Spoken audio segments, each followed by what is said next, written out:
ยับไปหน้าก็ได้เนาะโตก็ได้บ่หรือมันฮึกเนาะฮึกข้างฮึกลำโต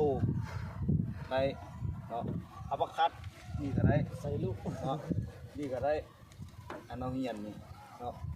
มัดตรงบอกว่าก็คือมัดยับแหละเนาะตรงหน้าตรงลำโตได้หมดเนาะยังเรายืนนั่นนี่